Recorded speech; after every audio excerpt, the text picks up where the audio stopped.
रामकृष्ण हरी माऊली. काल महाशिवरात्री होती आणि आज सोमवार आहे, त्याच्यामुळे माझा 2 दिवस उपवास घडला आहे. मला काहीतरी चटपटीत खावं वाटायला लागले, त्याच्यासाठी मी कोथिंबीर वडी करते. चल तुम्हाला दाखवते. वड्या करायसाठी मी अशी बारीक कोथिंबीर चिरून घेतली आहे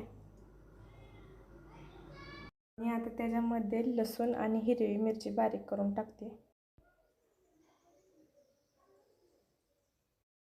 लगेच त्यात बेसन आणि तांदळाचं पीठ टाकून घेतलं.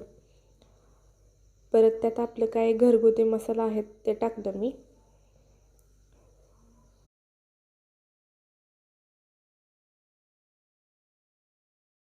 मसाले सगळं टाकून झाल्यावर सगळं पीठ आणि कोथिंबीर सगळी मिक्स केली.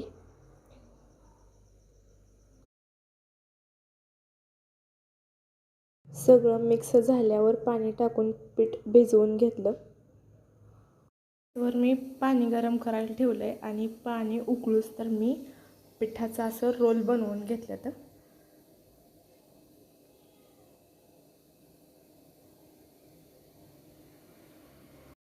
पाण्याला चांगली उकळी फुटल्यावर पुरणाची चाळण त्याच्यावर ठेवून त्याच्यावर एक मोठं ताट झाकून सगळ्या आपल्या वड्या आहेत ते उकडण्यासाठी ठेवल्या. त्या मी 10 ते 15 मिनटासाठी ठेवल्या. त्या वड्या उकडतात तोपर्यंत रानातनं भाजी आणलेली नीट करून घेते. रानातली ताजी ताजी भाजी आहे ही. भाजी नीट करून झाली आता आणि वड्या पण उकडल्या. त्या उकडलेल्या वड्या बाजूला काढून घेऊन चाकूनं छोटं छोटं त्याचं पीस करून नंतर त्या तळून घ्यायच्या. त्या छोटं छोटं पीस केल्यात मी. नंतर तेल गरम करून सगळ्या वड्या त्यात टाकून दिल्या. त्या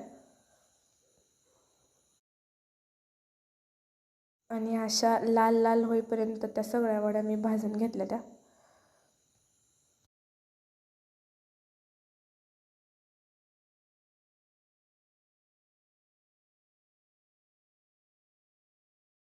आणि आता माझ्या सगळ्या वड्या तळून झाल्या. त्या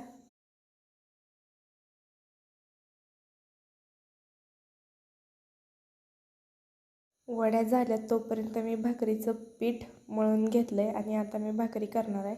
आईचं थोडं तर काम हलकं करायला नको का म्हणून भाकरी पण केल्या. मी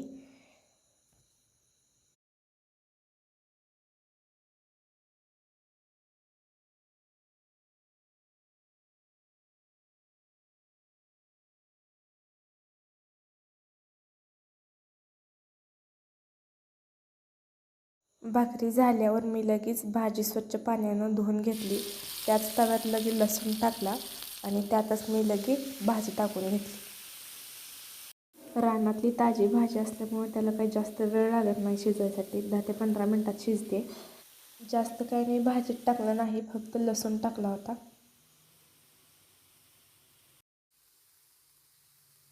भाजीत थोडं मीठ टाकून त्याच्यावर ताट झाकून मी थोड्या वेळासाठी भाजी शिजण्यासाठी ठेवली आणि 10च मिनटात भाजी शिजली होती.